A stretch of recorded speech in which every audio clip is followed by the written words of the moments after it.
White Fang, by Jack London. Chapter 7 The Wall of the World. By the time his mother began leaving the cave on hunting expeditions, the cub had learned well the law that forbade his approaching the entrance.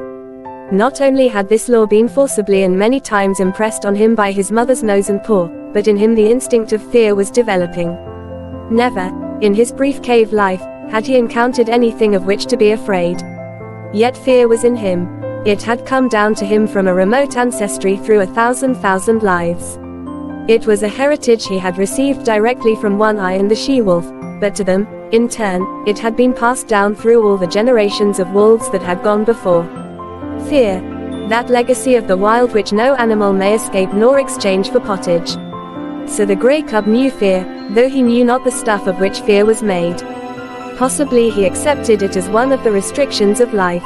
For he had already learned that there were such restrictions. Hunger he had known, and when he could not appease his hunger he had felt restriction.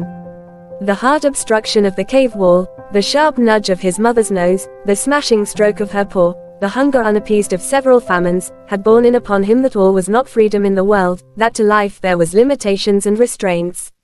These limitations and restraints were laws. To be obedient to them was to escape hurt and make for happiness.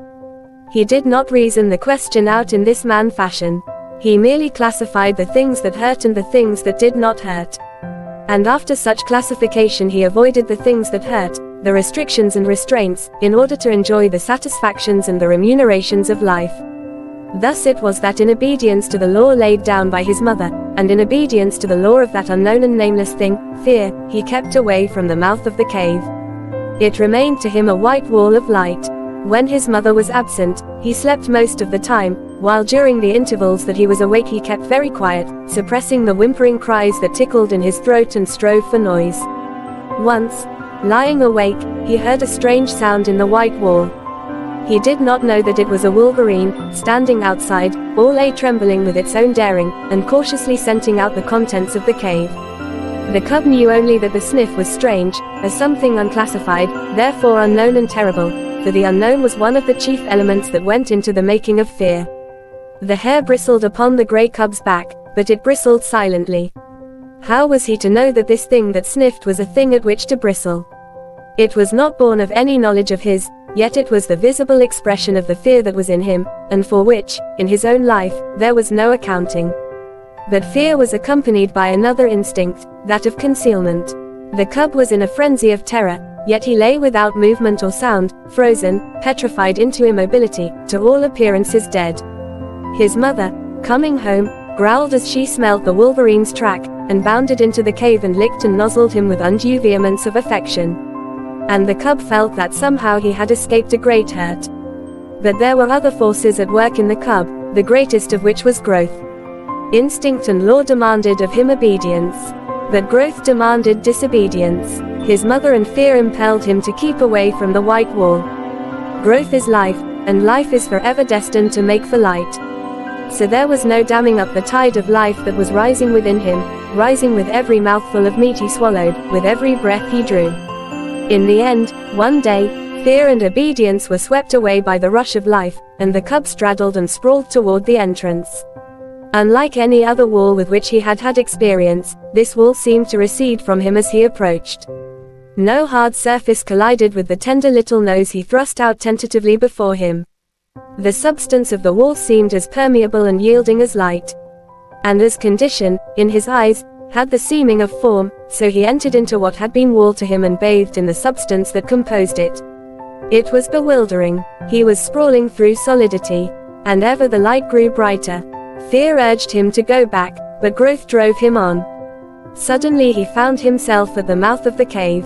The wall, inside which he had thought himself, as suddenly leaped back before him to an immeasurable distance.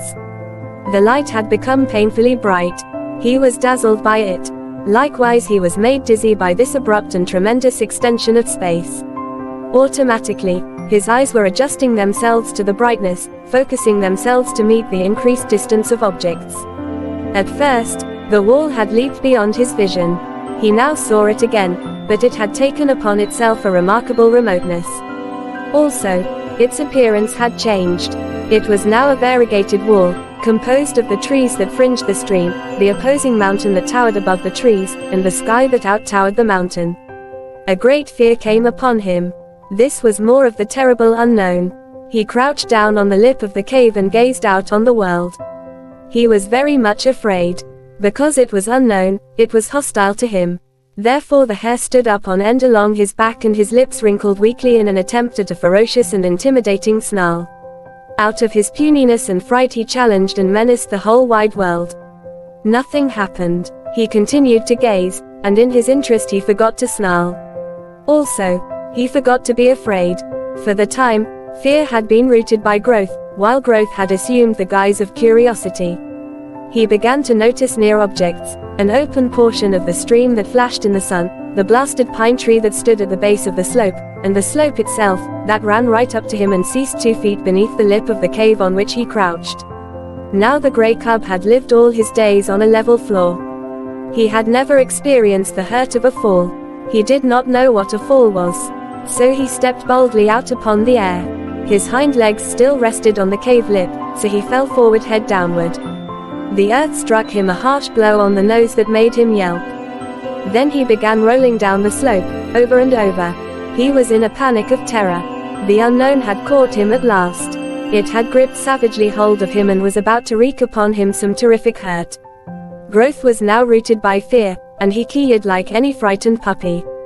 The unknown bore him on he knew not to what frightful hurt, and he yelped and keyed unceasingly. This was a different proposition from crouching in frozen fear while the unknown lurked just alongside. Now the unknown had caught tight hold of him. Silence would do no good. Besides, it was not fear, but terror, that convulsed him. But the slope grew more gradual, and its base was grass-covered.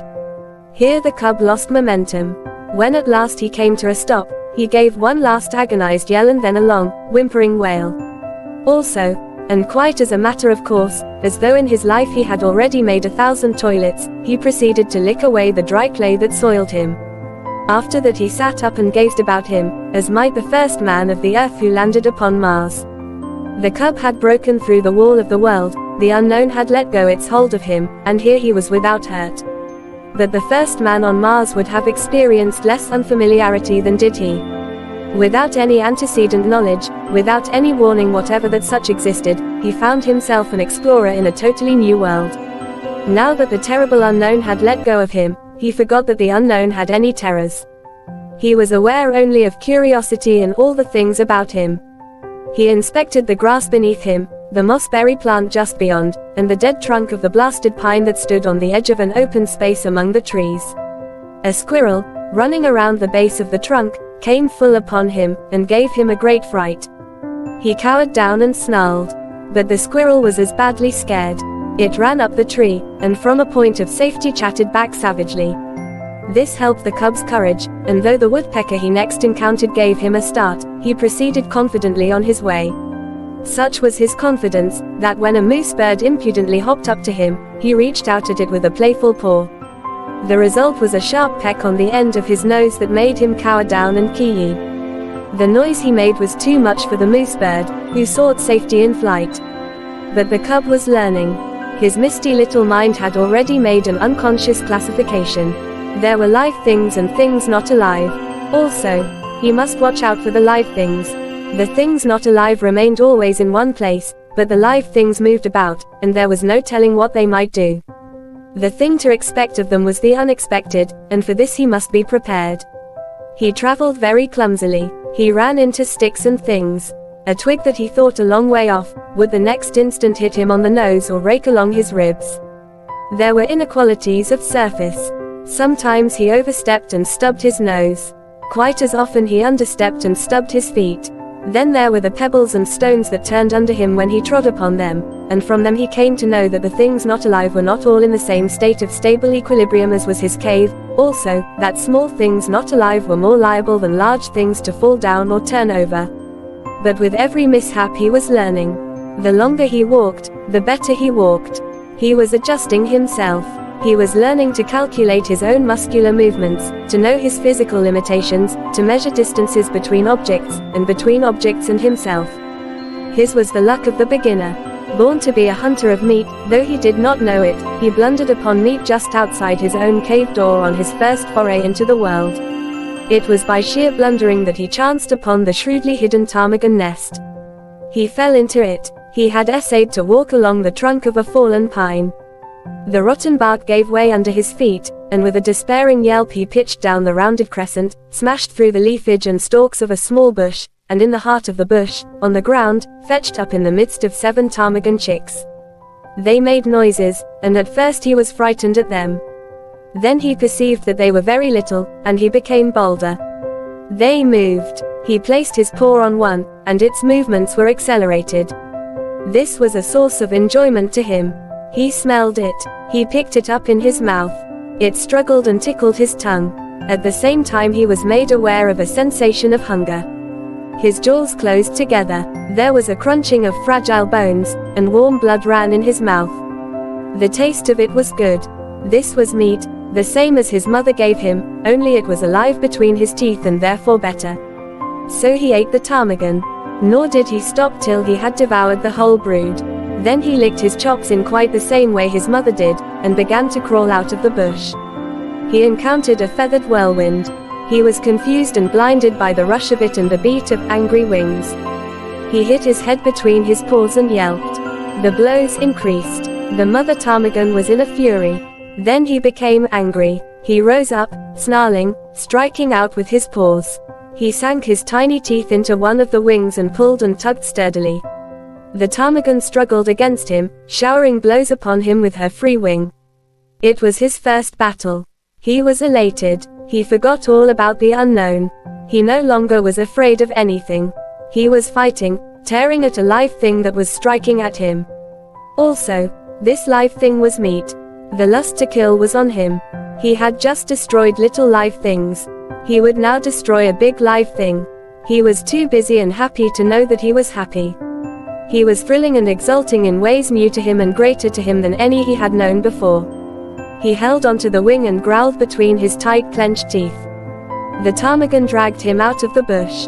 When she turned and tried to drag him back into the bush's shelter, he pulled her away from it and on into the open. And all the time she was making outcry and striking with her free wing, while feathers were flying like a snowfall. The pitch to which he was aroused was tremendous. All the fighting blood of his breed was up in him and surging through him. This was living, though he did not know it. He was realizing his own meaning in the world. He was doing that for which he was made, killing meat and battling to kill it. He was justifying his existence, than which life can do no greater, for life achieves its summit when it does to the uttermost that which it was equipped to do. After a time, the ptarmigan ceased her struggling. He still held her by the wing, and they lay on the ground and looked at each other. He tried to growl threateningly, ferociously. She pecked on his nose, which by now, what of previous adventures was sore. He winced but held on. She pecked him again and again. From wincing he went to whimpering. He tried to back away from her, oblivious to the fact that by his hold on her he dragged her after him. A rain of pecks fell on his ill-used nose.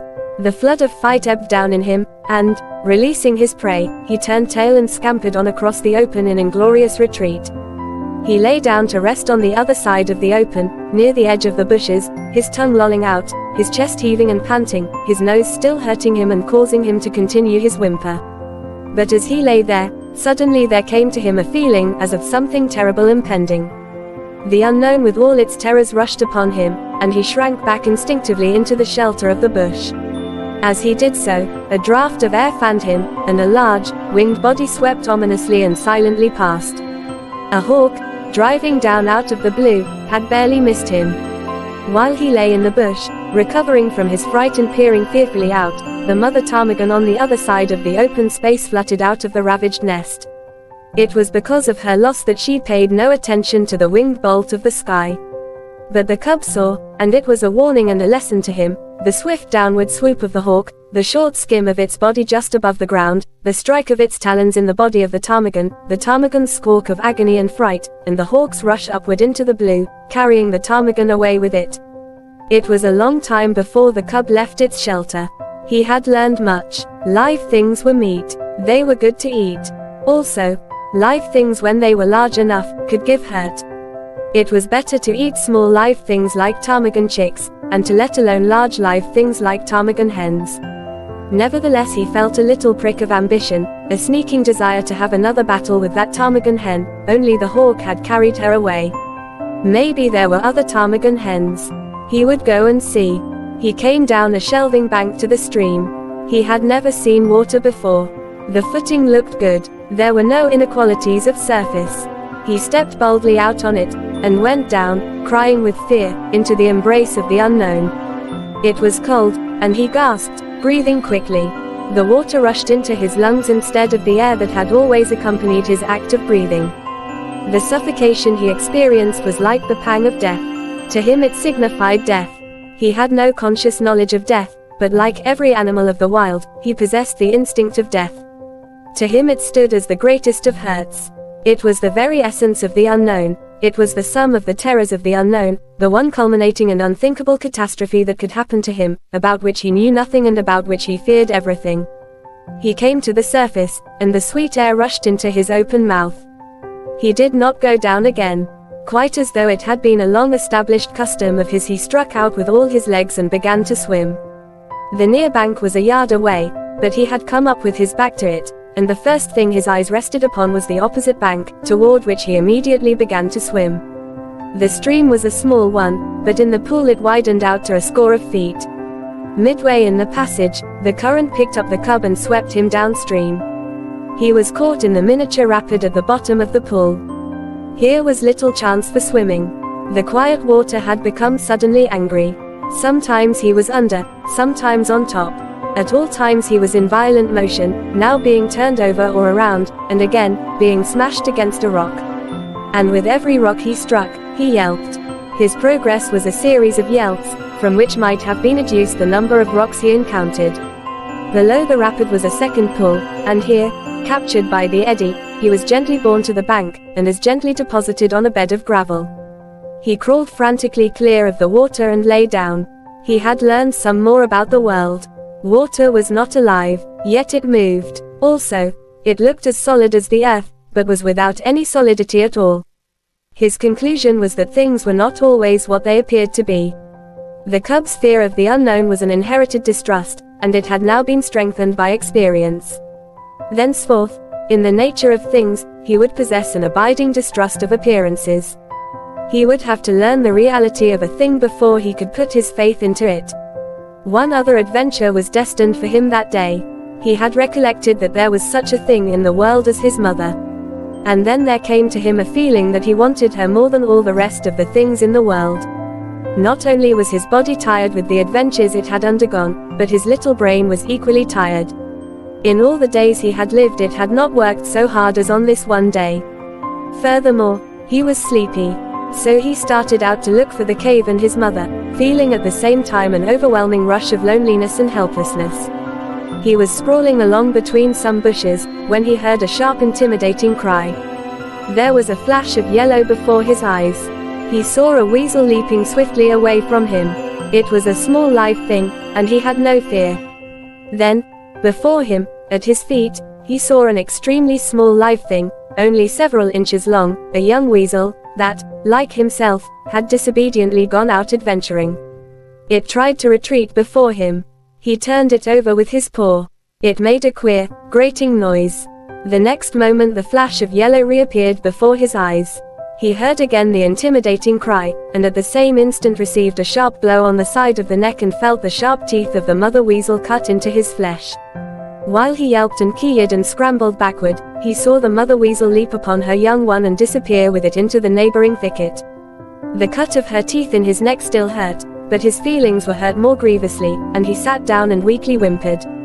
This mother weasel was so small and so savage.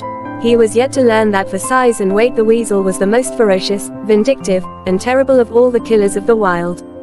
But a portion of this knowledge was quickly to be his. He was still whimpering when the mother weasel reappeared. She did not rush him, now that her young one was safe.